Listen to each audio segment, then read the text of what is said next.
Mesdames et messieurs, c'est toujours un plaisir de vous savoir nombreux, branchés sur Gay l'Afrique Télévision, de partout où vous nous recevez. Nous vous disons merci. Aujourd'hui, nous parlons des enjeux sociopolitiques de l'ère en République démocratique du Congo. Bien sûr, on peut parler aussi de ces seconds mandats, parce que les derniers, constitutionnellement parlant, du président Félix Tshisekedi, perspective pour 2028. Comme vous voyez déjà, nous sommes sur ce plateau avec un membre de l'INC, parti cher à Vital Kamere. Il va analyser tous ces enjeux, comme j'étais en train de le dire, sociopolitiques actuellement en République démocratique du Congo. Le sillage politique, il est aussi mouvementé par des tensions, soit des prises de position. Alors, quelle lecture peut-on faire avec lui par rapport à tous ces enjeux, y compris bien sûr les perspectives pour 2028. Iber Masomeko, c'est un plaisir d'être avec vous sur Gay l'Afrique Télévision. Le plaisir est partagé, très cher Jenny, et bonjour à tous les téléspectateurs. Comment vous allez? Très très bien. Je vous reçois, c'est pour la première fois dans cette casquette des politiques. Ça vous dit quoi vous personnellement? Qu'est-ce qui vous a en fait convaincu vous personnellement en fait d'intégrer la politique? J'ai une vision pour le Congo. Oui. Et il fallait que je puisse m'associer avec celles et ceux qui partagent la même vision de société que moi. Mais aussi, j'ai été convaincu par les idées forces qui veulent sortir le Congo du fond du trou auquel il est aujourd'hui submergé depuis l'indépendance. Et j'ai cru à la vision de l'Union pour la nation congolaise pour pouvoir effectivement mettre ma pierre à la contribution afin de construire une nation forte, une nation qui aura sa place au soleil et une nation qui va s'assumer dans les concerts des nations. Et voilà, j'ai pris la décision effectivement de suivre la vision de l'INC. Oui. C'est d'ailleurs depuis longtemps, sauf que je n'étais pas actif. Alors j'ai décidé d'être actif, de mettre mes services à la disposition du parti dans les quotidiens réguliers de tous les jours. Iber Masomeko, un chercheur des renom dans l'INC, par ricochet l'Union sacrée.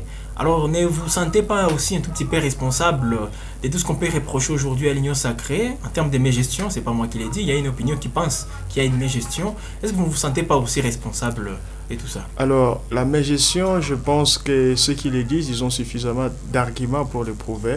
Ce qui est vrai, ce qui est évident est que effectivement, la République, dans la gestion quotidienne des affaires publiques, il n'y a pas seulement des roses. Effectivement, il y a un certain nombre de tirs qu'il faille recadrer. Mais d'une manière générale et globale, il faudra dire que le peuple congolais a sanctionné l'Union sacrée lors des récentes élections. Et c'était une sanction positive. Je pense que les canaux au travers lesquels... Dans quelle mesure? Les canaux au travers lesquels le peuple s'exprime pour pouvoir sanctionner les dirigeants, ça s'appelle les élections. Et vous, tous avons participé aux élections. Vous avez vu comment les Congolais ont massivement voté pour les candidats de l'Union sacrée au niveau de la présidence de la République, comme à tous les échelons, que ce soit au niveau des législatives nationales, au niveau des législatives provinciales, même au municipal. Et je pense que le peuple congolais s'est exprimé au travers de la voie orthodoxe de l'expression du peuple, qui est les élections libre, transparente et crédible. Et je pense que le mandat a été accordé à l'Union sacrée par la majorité de Congolais. C'est évidemment parce que les Congolais pensent que ce sont les dirigeants qu'ils méritent et ils pensent que c'est la direction que doit prendre le pays. Peut-être c'est parce que vous avez ici joué avec l'opinion, avec des discours qui attirent, parce qu'on a vu beaucoup de discours qui ont été prononcés tout juste après les élections. Le langage a changé. Alors, quand vous dites jouer avec l'opinion, j'ai confiance au peuple congolais. C'est un peuple suffisamment mature, c'est un peuple exactement qui a son destin en main. Et ce peuple a opéré un choix. Je pense que tout observateur avisé doit respecter le choix du peuple. Le peuple congolais s'est exprimé et on doit les respecter ainsi. Évidemment, il y a toujours la voix dissidente. Nous sommes en démocratie, on aime bien la contradiction. On n'est pas toujours d'accord en démocratie. Comme les doctrinaires dans cette matière le diraient, le point commun de la démocratie, c'est les désaccords. Et donc, toutes les démocraties du monde s'accordent par les désaccords. Mais c'est quoi notre règle par rapport au choix même des représentants, par rapport au choix des dirigeants? L'on passe par les élections au travers d'une loi électorale qui a fixé des règles par rapport à qui doit accéder à une fonction, Oui. et la procédure a été régulière et les Congolais se sont exprimés. Et donc je pense que dire que les Congolais ne sont pas satisfaits par la gouvernance, je pense qu'ils se sont exprimés il n'y a pas une année par rapport au profil des dirigeants qui voudraient qu'ils prennent leur destin en main. Et je pense que les résultats ont été clairs par rapport à la décision, au dévolu que les Congolais ont jeté sur l'Union sacrée. N'avez-vous pas un sentiment, pas aussi d'une manière beaucoup plus globale, n'avez-vous pas un sentiment de déception, vous, comme Hibert Massomé, comme membre de l'INC, et être aussi dans cette union sacrée où on peut considérer comme étant un fourre-tout? Alors, effectivement, l'Union sacrée, c'est une très grande famille politique, c'est une méga plateforme politique au sein desquelles il y a plusieurs composantes. Au sein desquelles il y a plusieurs composantes.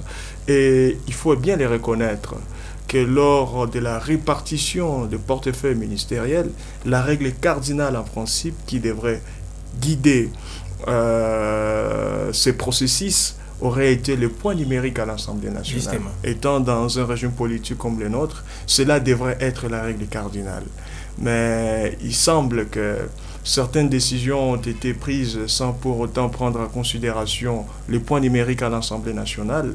Vous me posez la question, est-ce qu'à l'Union pour la nation congolaise, c'est une frustration? Je dirais non, parce que l'essentiel pour nous, c'est le développement du Congo. L'essentiel pour nous, c'est le peuple congolais, c'est l'amélioration des conditions de vie. Dès le départ, il y a des c'est le rétablissement de l'autorité de l'État. Et donc, la question, je peux finir ma pensée. Oui, allez-y. La question de la répartition de portefeuille ministériel, ce que l'on appelle dans les jargons politiques la part du gâteau, ça ne nous intéresse pas. C'est pourquoi aujourd'hui, l'INC étant une machine politique de haute facture, la deuxième force politique au pays, n'a pas eu suffisamment de ministères, comme ça devrait être le cas si l'on devait prendre en compte la règle qui est la répartition des portefeuilles ministériels. Est-ce pour ça qu'il faut brûler la case de la belle-mère? Nous disons non. Par contre, nous sommes fixés sur l'objectif, nous sommes engagés de pouvoir mettre notre expertise au profit de la République, d'aider le président de la République de réussir son deuxième et dernier mandat. Est-ce le cas aujourd'hui? Effectivement, c'est le cas. Oui. L'honorable président. Par rapport à cet objectif, parce que vous dites vous voulez aider les chefs, vous aidez les chefs de l'État. L'honorable président de l'Assemblée nationale, oui, qu'on appelle effectivement, j'aime toujours le dire, dans les jargons politiques congolais, les cerveaux à 12 tiroirs, est aujourd'hui président de l'Assemblée nationale. Et vous avez entendu ses engagements depuis qu'il a pris ses fonctions à la tête de cette institution. Vous avez entendu que les débats politiques est ressuscité à ces sanctuaires de la démocratie. Il a promis de pouvoir faire du contrôle parlementaire une véritable bataille de proies pour pouvoir effectivement... Sans oublier d'autres points qui défraient la chronique aujourd'hui, lorsqu'il voulait clarifier certains faits, rappelez-vous, avec... par exemple, les émoluments de députés. Alors, je crois que cette question, c'est juste... Ça fait toujours débat. C'est juste des bruits des réseaux sociaux. Étant président de l'Assemblée nationale, je pense qu'il est mieux placé pour être informé par rapport à la situation salariale des membres de la Chambre basse du Parlement. Et si il y a celles et ceux qui estiment que ce n'est pas vrai, c'est à eux de prouver. Ils doivent prouver par l'évidence pour contredire le président de l'Assemblée nationale. Je pense que en démocratie, ce n'est pas aussi la contradiction facile. Mais si il faut dire, il faut s'opposer à une évidence, il faut venir avec une contre-évidence. Et donc, voilà ce que je disais. Est-ce le président de l'Assemblée nationale, est-il en train d'aider le président de la République à pouvoir réaliser son mandat, son dernier et second mandat? Je répondais par oui. Parce qu'effectivement, aujourd'hui, vous l'avez vu au four et au moulin sur toutes les questions d'actualité, que ce soit l'agression à l'est de la République démocratique du Congo, que ce soit la diplomatie parlementaire. Il a été sur toutes les batailles. Il a promis effectivement de pouvoir restaurer les contrôles parlementaires. C'était un défi pour lui. Parce que les problèmes... De marquer son retour... Les problèmes de la mauvaise gouvernance, Jenny, il est aussi lesquels? C'est parce qu'effectivement, nous avons une Assemblée nationale depuis des années qui a été, je dirais, assimilée à une véritable caisse de résonance du pouvoir. Et aujourd'hui, nous pouvons dire que nous avons le mérite d'avoir un véritable contrepoids de l'exécutif. Et donc, Attendons, il est à ses premières heures. Oui. Attendons, il y aura effectivement des contrôles parlementaires qui vont se faire. Et aussi, Jenny, il ne faut pas oublier que l'Assemblée nationale est l'autorité budgétaire. Nous sommes entrés, Absolument. Nous sommes entrés d'enregistrer. Absolument. L'Assemblée nationale est l'autorité budgétaire. Tout à et donc, fait. l'homme a promis effectivement qu'il pourra rétablir la justice sociale par rapport effectivement à la répartition des recettes nationales au travers la loi budgétaire, le projet de loi budgétaire qui émane effectivement de l'Assemblée nationale. Parce qu'aujourd'hui, avec cette majorité beaucoup plus écrasante, je pense, très cher Jenny, je pense dire très cher Jenny, que l'homme est en train d'accompagner le président de la République de réussir son second et dernier mandat. Mais c'est pas la même affirmation. Cette affirmation, voilà, ne passe pas bien chez certains membres, certains cadres de l'UDPS qui voient en Vital Kamerhe quelqu'un qui se présente déjà comme un adversaire potentiel de l'UDPS. Je ne parle pas de Félix Tshisekedi, parce que pour l'UDPS, l'idée, c'est qu'on va parler de perspective pour 2028, mais il voit déjà Kamerhe comme un adversaire beaucoup plus potentiel et il va beaucoup plus travailler sur sa propre personne. Un adversaire, par là, qu'est-ce que vous voulez dire? Un adversaire potentiel de l'UDPS pour 2028. Ah, ok. Voilà, c'est ce qu'il pense. Et tout ce que Kamerhe sera en train de faire, c'est pour sa gloire aujourd'hui, et non pour la République. Je pense que nous sommes démocrates. Oui. Si tout ce qu'il serait en train de faire serait pour sa gloire et pas pour la République, aurait-il accepté de rester dans l'union sacrée après la sortie du gouvernement, malgré les coups bas? Je vous rappelle. Bon, le président de l'Assemblée nationale, ne vous en faites pas, c'est pas l'IDPS, c'est pas un poste. L'INC, l'Union pour la nation congolaise, est la deuxième force politique au pays. Tout à fait. Et donc, en principe, s'il faut partir sur des principes de base, l'INC devrait avoir une portion proportionnelle à son apport à l'Assemblée nationale. Cela n'a pas été fait. Est-ce l'homme a fait de ça un problème pour pouvoir claquer la porte? Non. Pourquoi il ne l'a pas fait? Parce que pour lui, ce ne sont pas des ambitions personnelles qui comptent, mais c'est l'union pour la nation congolaise. C'est ça sa vision. Et si il arrivait qu'il puisse avoir des ambitions pour 2028. Oui. Mais moi-même, j'en ai. On va en parler. Quoi de plus normal? C'est un point aussi très important. Est-ce avoir une ambition? Aborder ça de fond en comble. Est-ce avoir une ambition de devenir président de la République? Est-il un crime? Pas du tout. Pas du tout. Oui. Est-ce, si on a une véritable machine politique comme l'INC, on a une vision pour le Congo qu'on appelle Union pour la nation congolaise, on a été même candidat président, et pas les moindres. Quoi de plus normal que l'on puisse affermir son ambition de devenir président de la République? Est-ce qu'il est écrit quelque part dans les marbres que cette ambition ne doit venir que de l'UDPS? Sommes-nous pas aussi congolais d'avoir des ambitions, de pouvoir gérer ce pays, de pouvoir occuper des fonctions importantes dans ce pays? Je pense qu'on lui jetterait des pierres si avoir cette ambition serait un crime. C'est tout à fait normal. Il a un parti politique et la logique des choses. Les partis politiques visent la prise du pouvoir et sa conservation le plus longtemps possible. C'est tout à fait normal. Ne craignez-vous pas que ces ambitions, bien que ce n'est pas encore aussi bien défini, bien déterminé, publiquement parlant, ne pensez-vous pas que ça risque de créer même des remous au sein de cette union sacrée? D'abord, moi, je n'ai pas affirmé qu'il avait ces ambitions. Voilà, j'ai réfléchi à nombre. Les ambitions peuvent être là, mais jusque-là, ce n'est pas encore affirmé. C'est ce que je viens de dire. Mais à l'INC, dans l'union sacrée, toutes ces ambitions qui ne sont pas affirmées, je répète, l'IDPS qui parle toujours de cet impérium qu'ils doivent garder. 2028, peut-être ils vont présenter notre candidat. Je ne sais pas, ou soit comme ça s'est dit aujourd'hui, loin de nous toutes ces affirmations et dire que c'est un projet qui est en cours, réviser la Constitution, nous ne sommes pas là, mais l'IDPS veut garder le pouvoir. L'INC, parce que comme vous venez de le dire, tout parti politique a déjà cette mission-là et d'autres formations politiques dans l'union sacrée. Ne pensez-vous pas que ça risque de créer une implosion au sein de cette méga famille politique? Aujourd'hui, au sein de cette famille politique, il y a des responsabilités qui seront partagées. Tout à fait. Chacun a sa part des responsabilités. Et le moment venu, on reviendra vers le peuple congolais. Chacun présentera ce résultat. Je ne pense pas que cela puisse créer des problèmes. Je ne pense absolument pas. Ah bon? Mais aussi, je reconnais qu'avoir une ambition politique, là, vous êtes dans la logique. Pas une infraction. Maintenant, compte aussi du contexte politique en République démocratique du Congo. Vous pensez que c'est bien pour les pays, mais d'autres pensent C'est pour votre gloire, comme on peut le dire. Non, mais c'est pourquoi je dis, Oui. heureusement, l'arbitre, il s'appelle quoi? Il s'appelle peuple congolais. Oui. Moi, je dis, si tout ce que nous ferions, c'était pour notre gloire, nous n'aurions pas accepté de demeurer dans cette union sacrée quand la répartition des portefeuilles ministériels n'a pas respecté la règle cardinale qui est celle du point numérique. On dit que vous n'avez plus l'énergie pour faire l'opposition. Non, c'est pas, à un certain moment, c'est pas une question d'énergie pour faire l'opposition, oui. mais c'est plus une question de conviction parce que l'on croit que l'on a suffisamment d'expérience pour pouvoir sortir le Congo du fond du trou. Bon, à part l'union sacrée. C'est parce que l'on estime où est-ce qu'on pourrait situer l'INC? Partout où l'on peut nous mettre, oui. même à la mairie, même au quartier, nous avons de quoi servir la République. Ah bon? Et ce n'est... Oui, même à la mairie, même au quartier, même au municipal, nous allons servir la République. C'est l'envie, c'est l'esprit du service à la République.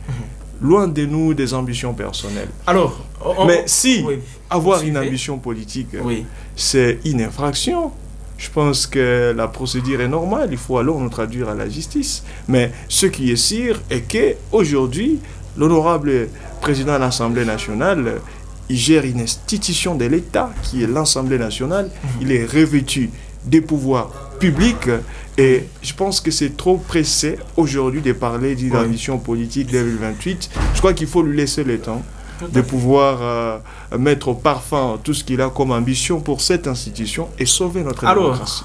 Depuis les élections de décembre 2023, le chef de l'État qui a bénéficié la confiance, je ne peux pas dire totale parce qu'il a quand même écrasé tous ses adversaires, l'écart est énorme.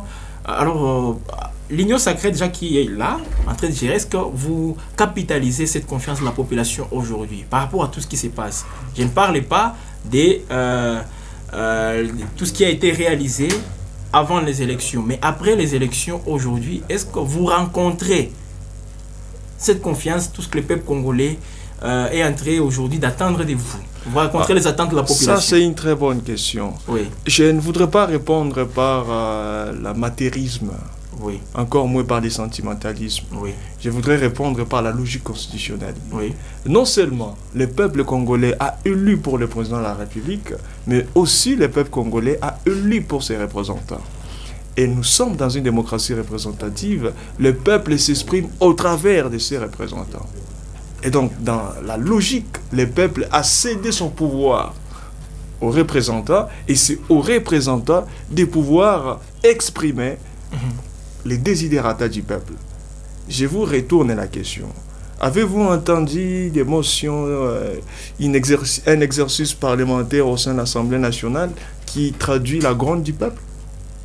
Sinon, ça va intervenir parce que ça va intervenir. Il y a la session budgétaire qui va intervenir mi-septembre. Absolument. Parce qu'aujourd'hui, je voulais vous répondre à cette question en vous renvoyant à ceux pour qui le peuple a confié un mandat.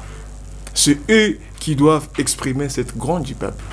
Nous allons voir l'exercice à l'Assemblée nationale. Et si les députés se plaignent par des canaux légaux d'expression, effectivement, on pourra tirer toutes les conséquences. En tant qu'analyste, parce que ça c'est aussi très important, aujourd'hui tout ce qui se passe, des détournements, beaucoup de choses à un certain moment qui mettent à mal même l'image, qui ternissent même l'image du régime actuel.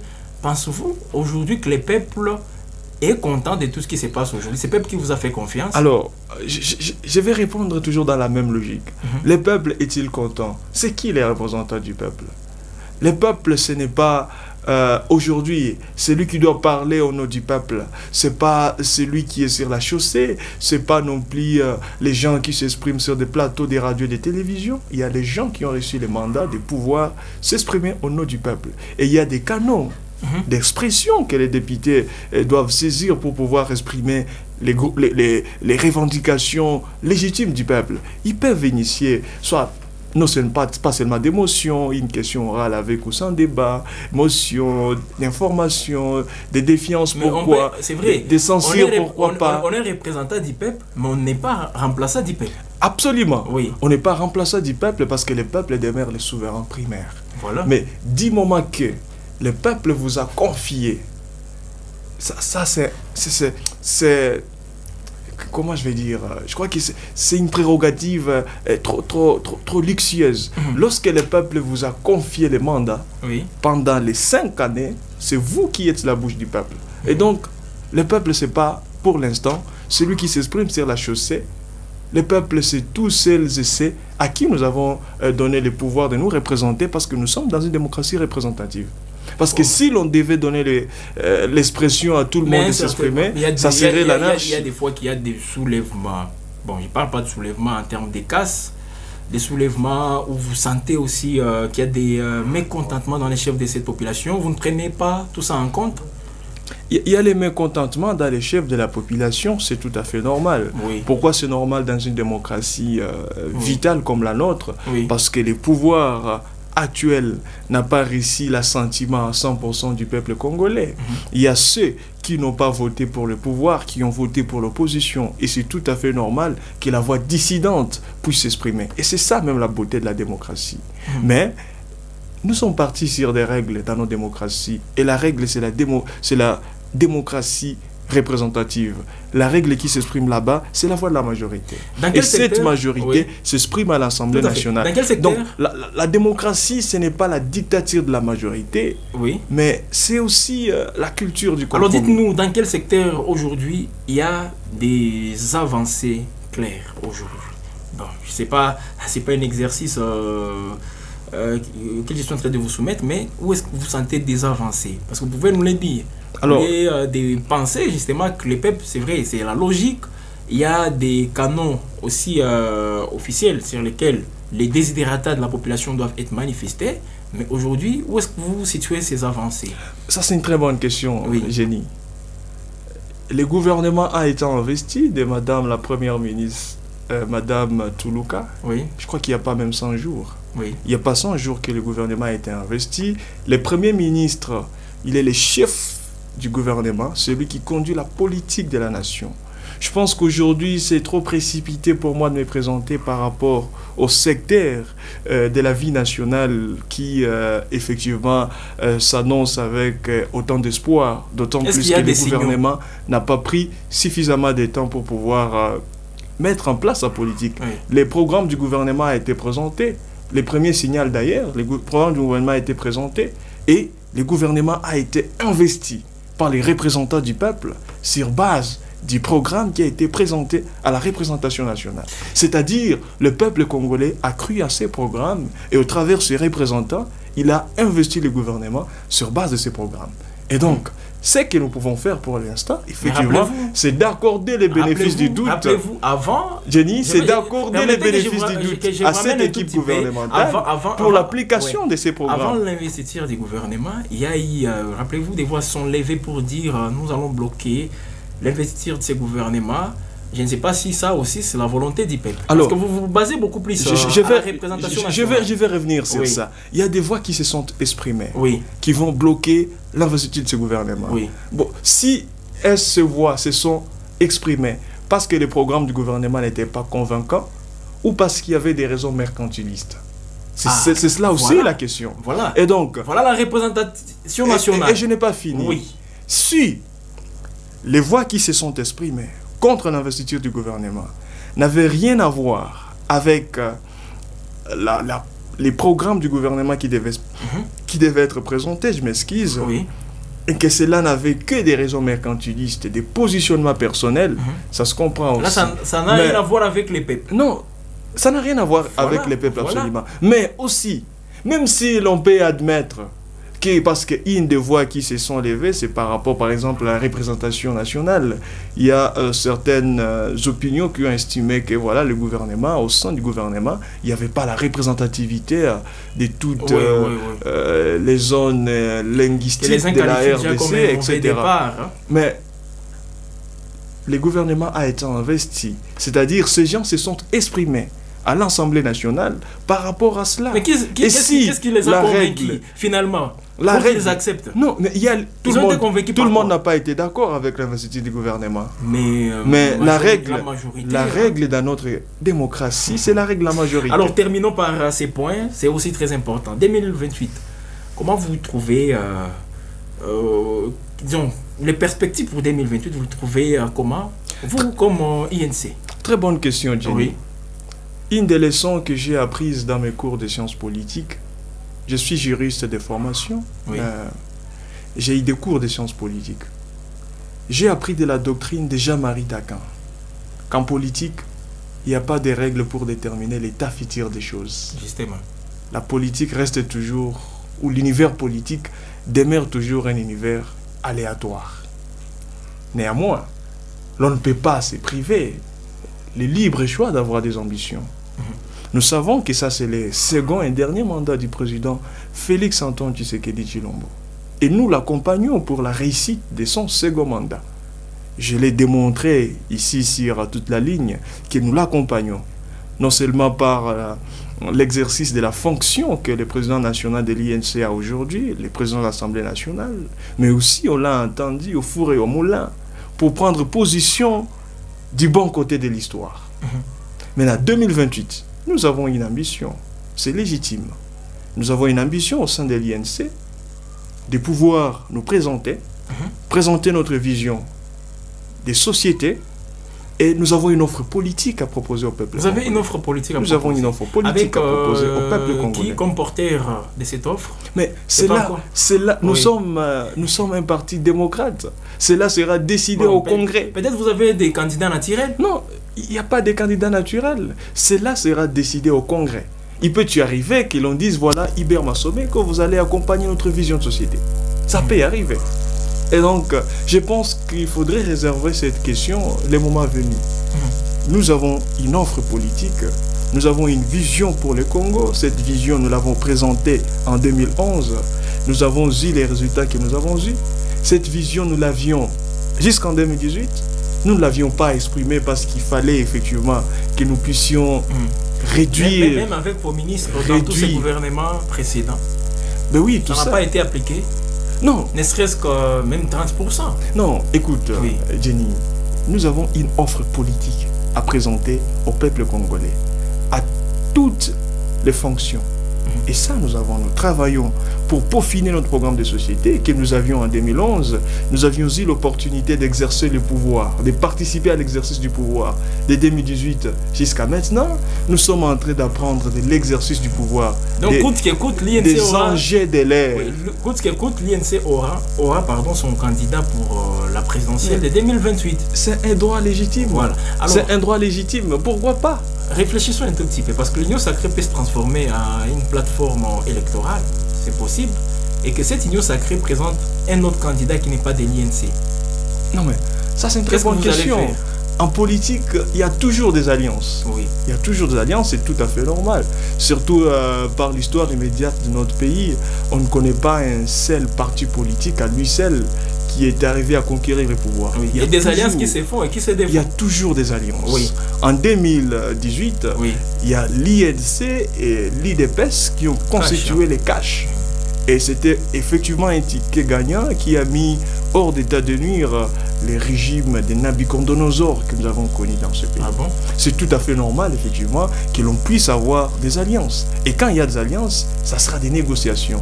Et moi, j'ai appris des techniques de négociation. On s'est fait toujours des concessions. Et là, nous allons présenter les programmes de société. Ça sera un débat, ça ne sera pas un dictat. Serez-vous prêt à céder? Non, mais je crois que ça, c'est une question qu'il faut réserver en 2028. Non. Pour l'instant, il faut s'attendre à tout. Et comme nous parlons de perspective, je pense que vous serez prêt à faire des concessions. Je réponds à la question. Oui. Pour l'instant, nous pensons, au sein de l'Union sacrée, ça c'est moi qui l'ai dit personnellement, nous pensons que nous avons une expérience politique pointue que quiconque. Ah bon?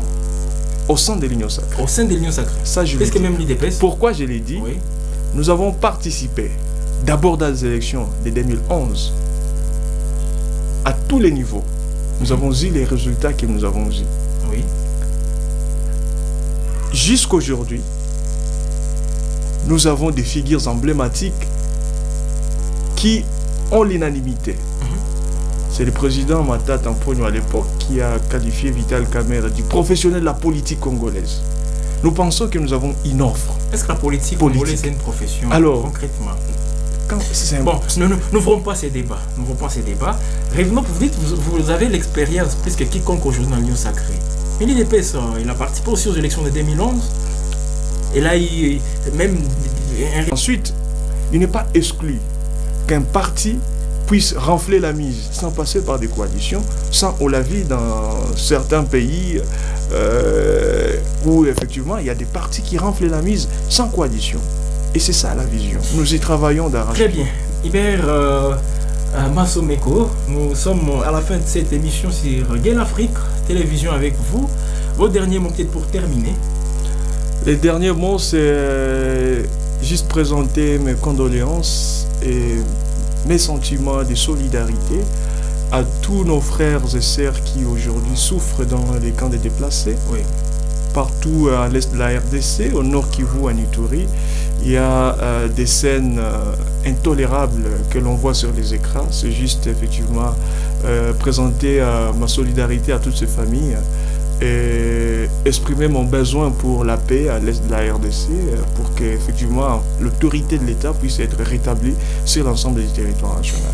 Mesdames et messieurs, Hubert Massomeko, nous étions avec lui justement aujourd'hui sur Gain Afrique Télévision pour parler des enjeux sociopolitiques de l'ère en République démocratique du Congo et perspectives pour les élections de 2028. Il a été clair par rapport à ça. Si vous avez un avis contraire ou vous voulez apporter un plus sur tout ce qu'il a dit, n'hésitez pas d'aller dans la partie consacrée aux commentaires, commenter comme vous le voulez aussi, aimer, n'hésitez pas aussi de partager tout en activant la cloche des notifications pour recevoir en temps réel toutes nos productions. Si ce n'est pas encore fait, si vous n'êtes pas encore abonné, vous pouvez vous abonner aussi sur la chaîne pour ne rien rater. Mesdames et messieurs, on va se retrouver prochainement pour d'autres nouvelles sur Gain Afrique Télévision.